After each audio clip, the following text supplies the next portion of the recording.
So smartphones and these mobile devices have apps that were mentioned and are going to be mentioned here as things that sexual predators use to try to target children, to try to target minors, to try to find their next victims wherever they may be.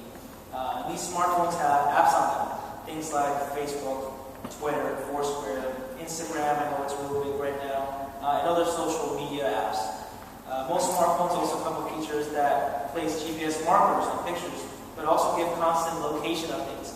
For Facebook, for Foursquare, Instagram, or even Yelp. Something as innocent as Yelp, when you look it up and you want to find out if there's a good restaurant in the area. It also gives their users the option to check in. And people who follow it on Yelp can also find out where you've been and where you are currently. And predators can use this to track you in real time. So no longer going to a chat room and trying to arrange something that may take a couple of days, months, or years. If they really want to target someone, it can be done in a matter of hours. And it's all at their disposal. It's all free information that users are just giving out. Now, GPS markers. This is something that comes by default on most phones. If you bought a new iPhone, now they've gotten better about it. Facebook's gotten better about it too. But on average, by default, a lot of settings are that if you take a picture of your smartphone, it automatically wants to drop a lat long or GPS marker on the picture you've taken. So that means that normally users, children, will want to have this feature on because they want to post their pictures to Facebook, because they want to show their friends where they've been. Maybe they took a trip to the Grand Canyon. They want to take a bunch of pictures, and then on Facebook it'll show that you were at the Grand Canyon. It'll link to a Google map. You'll be able to see where you were, things of that nature. But at the same time, these are pictures that are being distributed to the internet, and now you don't know what's going to happen to them, and they'll have that GPS marker forever, which means that if your teenager, students, or anyone is taking pictures, as was mentioned here, sexting, where they're taking pictures of themselves and sending it to a boyfriend or girlfriend, or pictures of child pornography or nudity are being sent to them on a cell phone, they may have a GPS marker on those pictures. So something as innocent as sending a picture to someone where they think it's maybe a private picture to their boyfriend or something like that. And then 2 weeks later they break up with that boyfriend or girlfriend. And now that picture gets posted on Facebook, gets posted on some peer-to-peer network, and gets traded throughout the world. We'll have a GPS marker on that picture that can lead back to your house. So that means that any predator out there who's in the area will know exactly where your child lives. So it's very important that when we have these smart devices that you read the manual and try to find out if there's a GPS marker on there and you take that out. Because we have to work very hard to keep our information safe. There's no reason to give it out for free. So and this all goes to Facebook, it all goes to Twitter, it all goes to like social media apps that for their own benefit, for their own business benefit, they want to know where you are at all times. They want to advertise it. But at the same time, predators are using those apps to target your children. So again, these images that are self-created by children, I know that probably all the guys sitting at this table have seen it at some point. I've gone to a house, search for it, and gone through a computer to extract forensic information out of it, and seen pictures on there of like a child, minor, 10-year-old girl, 12-year-old girl, and taking a picture of herself completely naked in her bathroom with her cell phone. Okay, and it's quite obvious that the person who just served the search warrant on, the house who just served the search warrant on, was probably not her boyfriend. But that picture probably has been traded thousands of times over the internet, and that was not her intention. So when something is out there, it's quite potentially out there forever. And like Heather says, yeah, maybe we can go after that guy. Yeah, maybe we can arrest someone who has those pictures. But that's just one person out of maybe millions who already have that picture. And it can take an hour, it can take days, it can take weeks. But it keeps getting out there. And once it's out, you can't get it back. So, specifically, Twitter. One thing with Twitter is, yeah, you want to broadcast what you're doing at all times. And this is specifically to the students. So one thing that was mentioned last year, and I'll mention it again this year, is that Twitter, the Library of Congress, has amassed more than 170 billion tweets. Why are they doing this? Well, in 2010, the Library of Congress went into an agreement with Twitter. So about that time, every single tweet that any user of Twitter has put out there, the Library of Congress is now documenting. So at some point, the Library of Congress will make some of this information available for people to search through. So that means that when you eventually go to college, for students in here, and you graduate, and you go on to try to get a job somewhere, your potential employer will now not only go to Facebook, because this seems to be the norm now, Facebook, all the social media sites, to see what your actual digital life is like, but also have access to things like Twitter. If you put a tweet out there, to your friend about something stupid, or even send a picture or a link to a picture, this is something potentially that a future employer will have access to. So that's just kind of something that I just put out there because a lot of the problems that we see out there is that children believe that their digital lives is private, and it's not. Once you put your information out there, it's available for everyone to consume. Whether or not you're putting it out there for consumption by a boyfriend or girlfriend, who then turns around and trades this on the internet, or whether you're at Starbucks and you're using your cell phone to access the internet, and there could be someone on the corner of that Starbucks trying to hack into your phone and steal all your pictures. Whether or not you want the new iPhone and your old iPhone you decide to sell on eBay, and it still had all your old pictures on there that someone's looking to buy. Now they'll use those pictures to trade on the internet. Your computer needs repaired, and some guy at whatever repair shop also happens to be a sexual predator because he knows that children will go there to try to put their pictures there, their laptops, and try to steal those pictures. So again, all this information is not necessarily to scare you, but it is to make you aware that unfortunately we live in a more and more digital world where we have to work even harder to protect our information. So just be aware that technology is evolving, and your social interactions on the internet are increasingly done over the smartphones and these devices.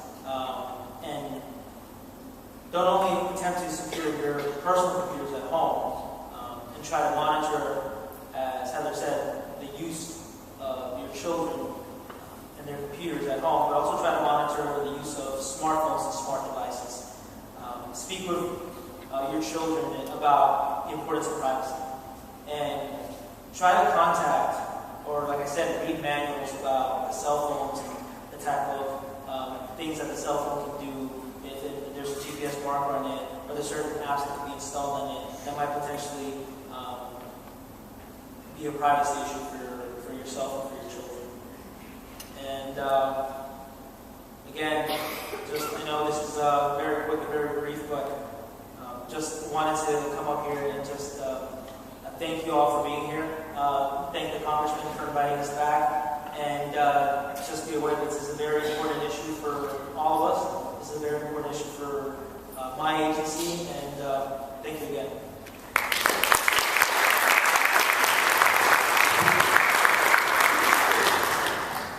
Thank you very much. We're now going to hear from the technical say, Doral. Before you speak, and I probably should have asked you before this, if I should have asked you.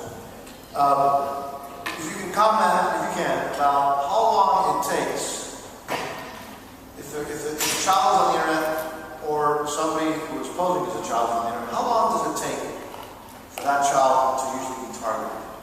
I don't know if you have that kind of information as part of your presentation. But anyways, let me leave you with, let me not ask you questions before I should. Let me leave you with the technical. So come on, Miami-Dade Police Department, he's with the Sexual Crimes Bureau.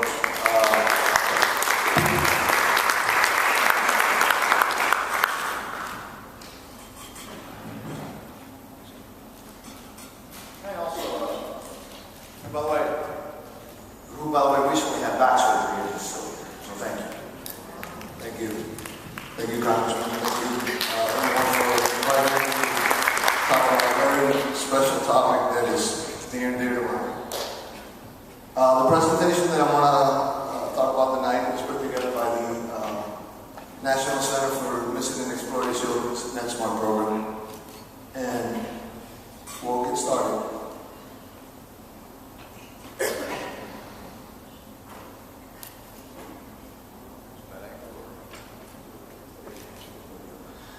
NetSmart's workshop, their goal is to educate, engage, and empower adults and children to navigate the internet in a safer way. Educate, learn about the issues, use NetSmarts. You'll see a lot of links to NetSmarts. That's a very good website to go to for a lot of this information. You can download a lot of safety tips. You can download presentations for educators and parents. It's a very good website to go to continue to educate yourself on internet safety.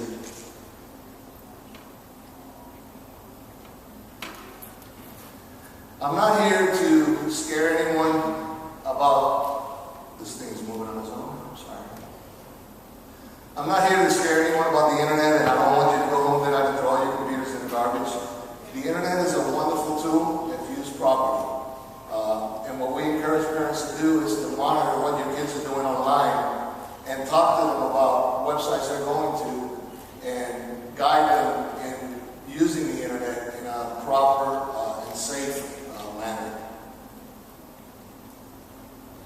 This is a recent survey of youth ages 10 through 17, and as you can see, some of the behavior that they're reporting, which leads to what we call online risk patterns or behavior, and this just leads up to it.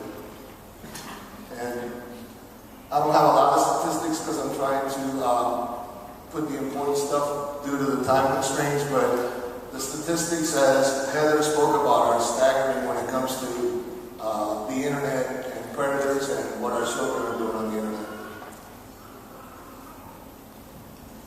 Some of the rules of NetSmart for online safety is, as we have spoken about tonight, is keep your identity private. That's very important. Never respond to messages that make you feel uncomfortable. For the teens out there and the children, if you feel uncomfortable, don't respond to it, and always report it to either a trusted adult, to your teachers, or definitely your parents. And never meet anyone offline, because these predators, their goal is to meet you offline. They will meet you online, and their goal is to meet offline. And that is their main goal in life, is to meet our children. And once that happens, like the Congressman says, things get really bad. And usually that's when we get involved, when it's a little too late.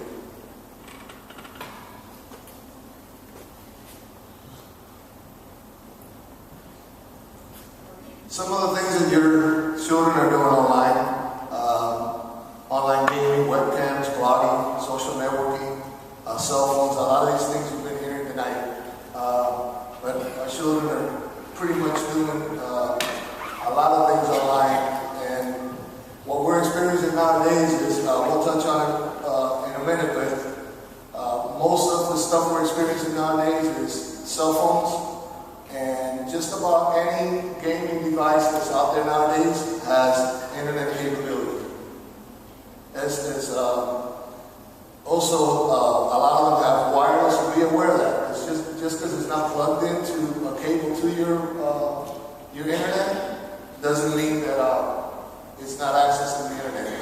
This is a public service announcement that was created to try to discourage young girls from engaging in online relationships with strangers.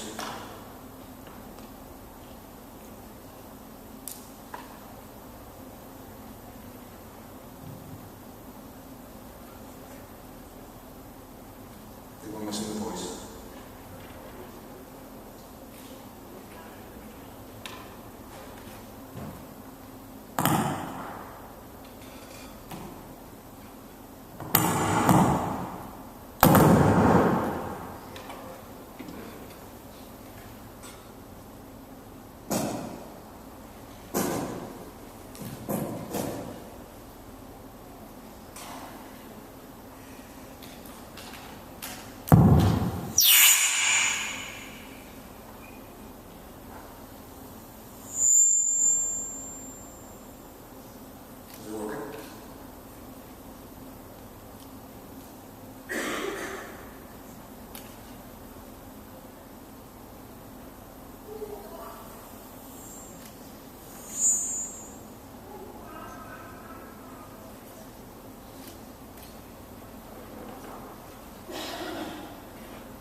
Online predators, one of the things that understandably is one of the highest concerns for parents is online predators.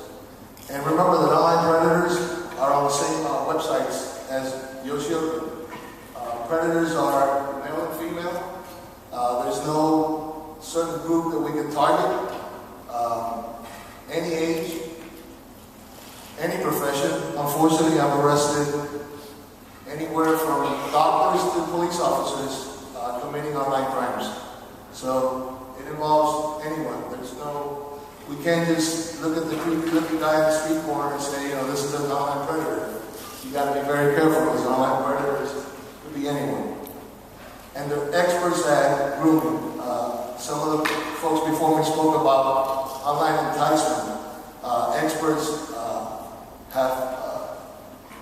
have called this grooming, and that's the method that these predators entice their children over time by gaining information, gaining their confidence, which the video that we just started to look at, the girl talks about how these folks gain their interest. They talk to them about things they want to hear, and that is all part of grooming, and that is eventually the tools that they use to eventually get the children offline. And to answer the Congressman's question earlier, it doesn't take very long for these predators to approach you with children on the website. Part of my job is to go online and create a profile of children, boy, girl, and you'd be surprised how quickly, once I enter that website, how quickly I start getting hits from okay, I was told that the audios were back very quick to that video.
Online enticement or grooming is a way, again, for predators to groom your children and entice them. They offer attention and affection, which is one of the things that the young lady spoke about on the video that we did not get to see. Send money and gifts. I've handled cases where we've taken away the computer, and I would get calls from the parent like on a weekly basis, and the online predator was sending this young lady prepaid phones to continue the communication with me. It got to the point where when I got the call from the mother, I just thought I'm on my way to your house to pick up the phone. And over a period of time, he must have sent her like 5 or 6 different phones because they want to continue that communication to try to solicit them and groom them into meeting offline.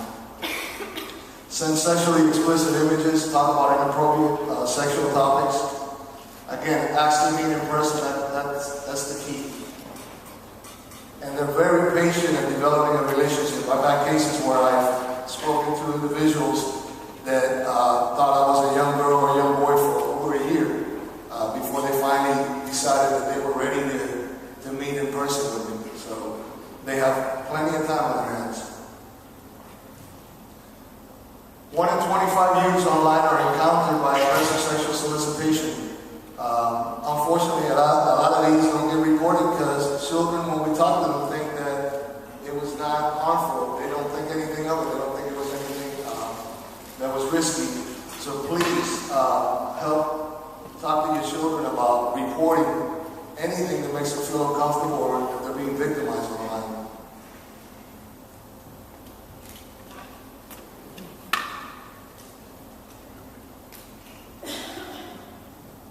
This was another public service announcement that talks about one of the places that we're not securing is the internet.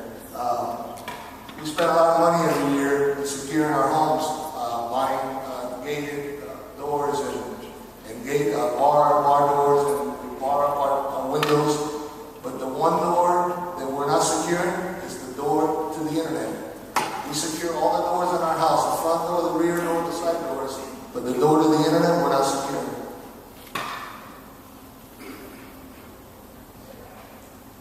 Talk to your children about revealing too much information. Sometimes it might be innocent, they don't think anything of it, but things like name, age, birthdays, address, phone numbers, school schedules, the schools they go to, these are all things that predators could use to try to target your children and later on meet up with them. Even if they decide not to meet with them, if they put up too much information, remember they've got plenty of time on their hands and they're going to find your children. Photos and videos should never be posted online if they show background information. You see kids take pictures with a school uniform. All you got to do is go on Google and Google the uniform, the name of the school, and you can find out where the kids are at. They're provocative poses, showing too much skin, inappropriate or illegal activity. These are all things that should not be posted online. This was another, right here in the old backyard was a case where this young lady started posting, sending pictures to a boyfriend, and they went viral all over the internet. That was a case that my partner worked, and unfortunately I think we still don't have any, the video's still not working. Instant messaging, emails, chat rooms, these are all areas that our children are going into.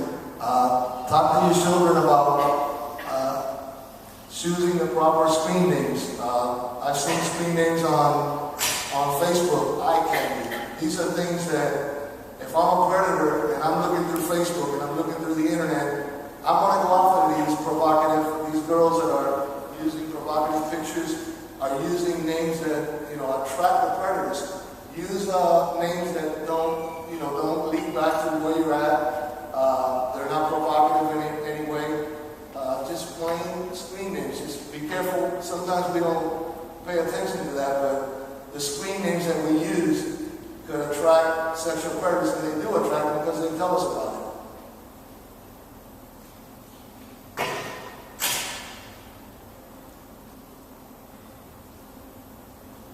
Cell phones.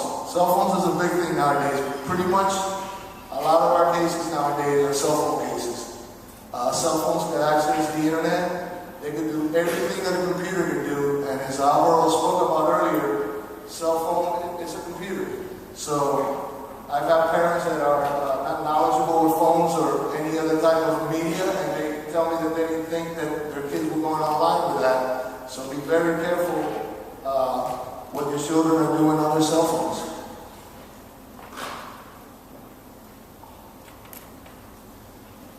This is a recent case that I'm sure everybody's heard about, the Cypress Bay case where somebody created a blog and they started posting up all these pictures of all these girls that were sending pictures through the cell phone, and they all got put up on this website. This case is still being investigated by BSO. There's another sexting case in Hillsborough where a young lady killed herself after a sexting and a cyberbullying incident.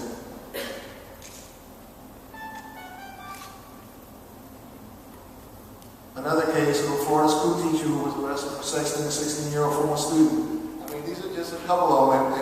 If you Google it, you'll see, unfortunately, thousands of cases. Webcam. Webcam is a video camera that is installed. Most laptops nowadays have a webcam. Most computers have webcams. Make sure that your kids know what they're doing when they get on the webcam.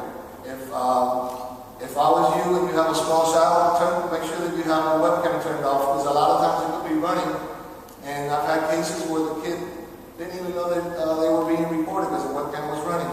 So make sure that you're aware of the webcam that is there. Worst case scenario, just take tape and put tape over it if you don't know how to set, do the settings and turn it off. Children are using this to create child pornography and trade it online. This was another public service announcement on posting.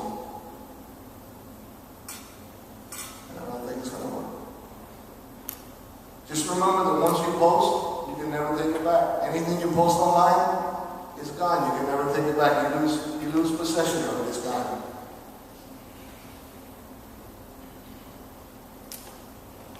Social networking sites. There's a lot of them out there. I remember when MySpace used to be the big one. Now it's Facebook. There's just a lot of them out there. They're free sites where you can create a profile and exchange information with friends and family. Again, the bad guys are on these websites. They're all the websites that we normally use that are, we use it in a proper way. They're very good tools to communicate with family and friends. The bad guys are there. Trust me when I tell you that they're there looking for our children. Real life consequences. Teach your children that anything that they do online, profiles, pictures, videos, they can be seen by friends, parents, guardians, teachers.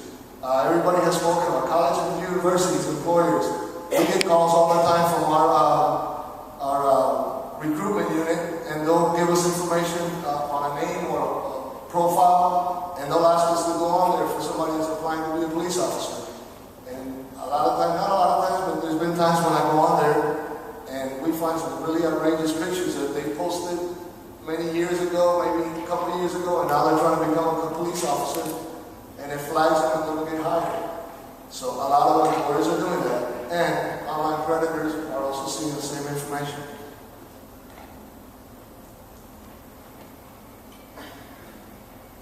Again, choose your profiles wisely, watch what you put on there. Don't put any information that is going to turn around later on and affect you in any way.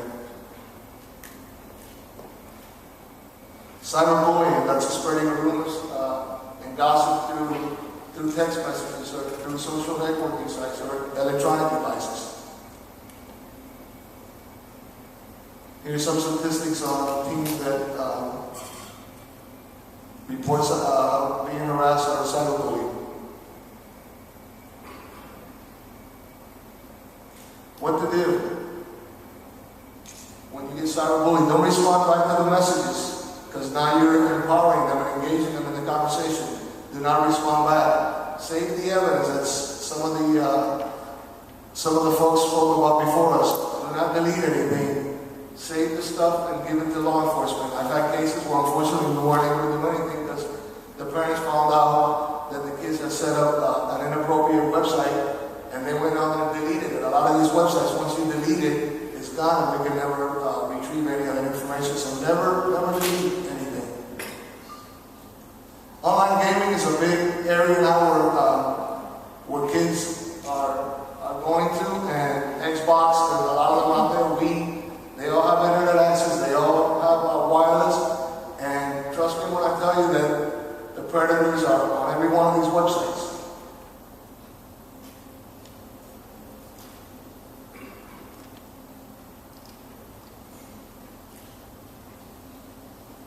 File sharing. These are some of the more common ones.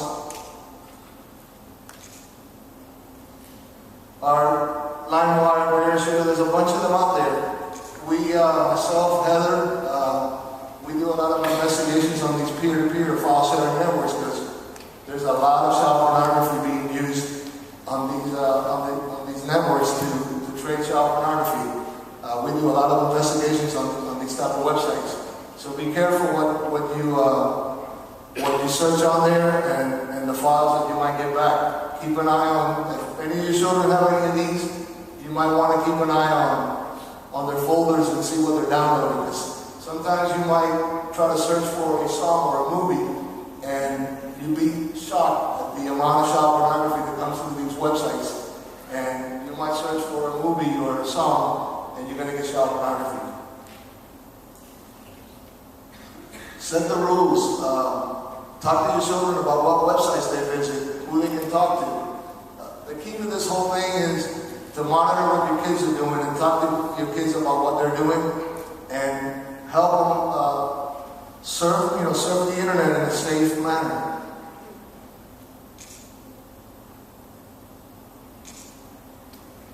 These are some resources. I mentioned NetSmart, very good place to go to. Cyber Tip Line. It's another place that you can go on there, report any type of internet crime and stay anonymous. You don't have to give out any information. And thank you for being here tonight, and I apologize that some of the presentation didn't come through, but maybe the next time we'll have it. Let me just, let me answer exactly what you was talking about. You said that you posed, right, as a kid, and then you were targeted by predators, and you said that it's pretty quickly targeted. When you say pretty quickly, does it take a month to get targeted? Does it take 3 months to get targeted? How long until, once you pose as a child and you get on the internet, how long does it usually take before you get targeted by a predator? Usually within seconds. I'll go into a chat room and I won't even say anything. I just go in there, and within seconds you're getting hits popping up on your screen.